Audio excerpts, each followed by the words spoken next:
Eu já voltei aqui num outro cenário, justamente porque eu estou muito bem acompanhada aqui no estúdio do nosso colunista, o Paulo Capelli, que vai nos ajudar a entender melhor, né, toda essa nova briga do Trump, agora escolheu o Brasil.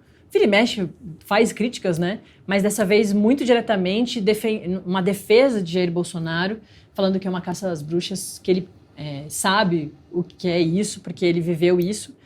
E alfinetando, claro, o governo atual, que é um oponente, né, inimigo de Jair Bolsonaro. Boa tarde, Capelli. Boa tarde, Natália. Boa tarde a todos. Esse capítulo de hoje ele é considerável, ele é muito importante, porque põe a tensão entre Brasil e Estados Unidos em um novo patamar. Por quê? Porque até então a Casa Branca criticava publicamente o ministro Alexandre de Moraes, acusando o magistrado de perseguir cidadãos norte-americanos que, por censura, suposta censura nas redes sociais.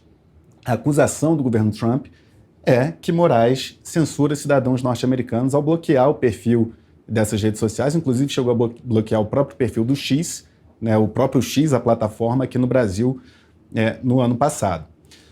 Só que, nesse movimento de hoje, Trump estende as sanções, falando pela primeira vez abertamente sobre o julgamento que envolve Jair Bolsonaro, aliado político, né, de Donald Trump. Ou seja, o que antes era concentrado ali, restrito à atuação de Alexandre de Moraes em relação às redes sociais, agora ganha um novo contorno.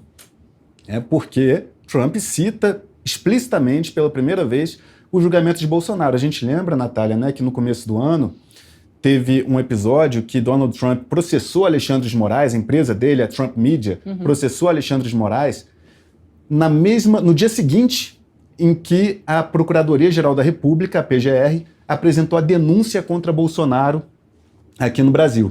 A PGR denunciou o Bolsonaro por golpe de Estado e no dia seguinte as empresas de Donald Trump ingressaram com essa ação nos Estados Unidos, né, processando Alexandre de Moraes por conta de determinações em redes sociais.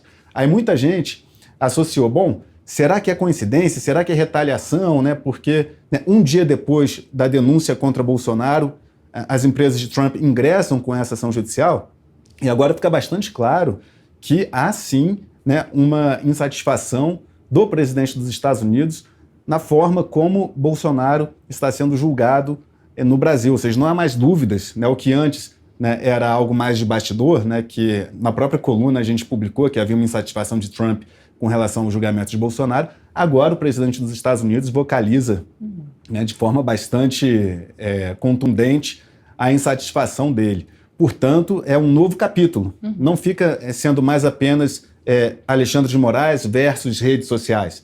É Alexandre de Moraes versus redes sociais e também o julgamento do STF, que aí a gente fala de todos os ministros da primeira turma do STF, Alexandre de Moraes, Luiz Fux, Flávio Dino, Cristiano Zanin e Carmen Lúcia, né, que julgam Bolsonaro. Então, a lupa dos Estados Unidos agora recai não apenas sobre Alexandre de Moraes, mas a lupa dos Estados Unidos recai agora sobre todos os ministros da primeira turma do STF, que são os que julgam Bolsonaro, acusado pela PGR de tentativa de golpe de Estado. E tudo na política, né, Capelli, é simbólico. Então, esse dia, o Trump falou ali desse julgamento que está para acontecer de Bolsonaro sobre a trama golpista. Não tem nada a ver com o BRICS, mas ele fala no dia, pertinho ali do momento do discurso, né, de encerramento do BRICS, que seria o discurso do presidente Lula, e o BRICS acontecendo aqui, né, a cúpula acontecendo aqui. Então tem ali, o Trump não falou nada de BRICS dessa vez, né, na Truth Social, mas tinha essa expectativa dele taxar, né, em 10% quem estivesse ali muito alinhado ao BRICS. Não falou de BRICS, mas falou sobre o Brasil. Então também tem uma simbologia dele estar ali mostrando que ele está observando, né? Sim, eu conversei com fontes da Casa Branca que me passaram a seguinte informação, que os Estados Unidos estão bem avançados nas questões, as sanções a Alexandre de Moraes, né? A gente lembra que na coluna a gente, né, começou a abordar, né, desde o ano passado esse tema, só que em relação ao governo Lula especificamente, não haverá sanções. Tá?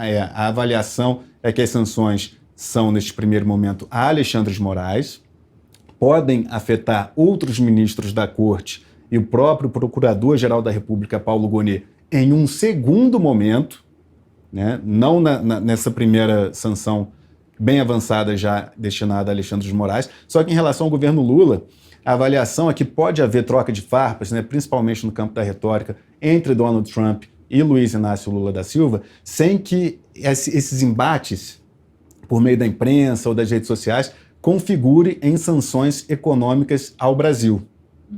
Né? A avaliação é que Lula tem o direito de expressar, a avaliação da Casa Branca é que Lula tem o direito de expressar insatisfação, externar insatisfação com os Estados Unidos, com Donald Trump, e isso é do jogo político. Já as medidas adotadas por Alexandre de Moraes no STF, segundo Washington, extrapolariam e seriam passíveis de sanções. Então é importante a gente pontuar isso, que não há previsão de sanções ao Brasil por conta do julgamento de Bolsonaro, pelo menos neste momento. E na Casa Branca também, a maioria dos aliados de Donald Trump acha pouco provável que as sanções a Alexandre de Moraes mudem a alteração do curso do julgamento de Bolsonaro no STF. Ou seja, embora as sanções estejam avançadas, ninguém na Casa Branca acredita que vai falar, agora Alexandre de Moraes vai dar um freio ali, vai mudar o relatório dele e tal. Ninguém acredita nisso. Mas é um instrumento de pressão importante, né? Porque hoje a avaliação do entorno de Bolsonaro é que ele só não será preso e condenado pelo Supremo se essa pressão dos Estados Unidos avançar.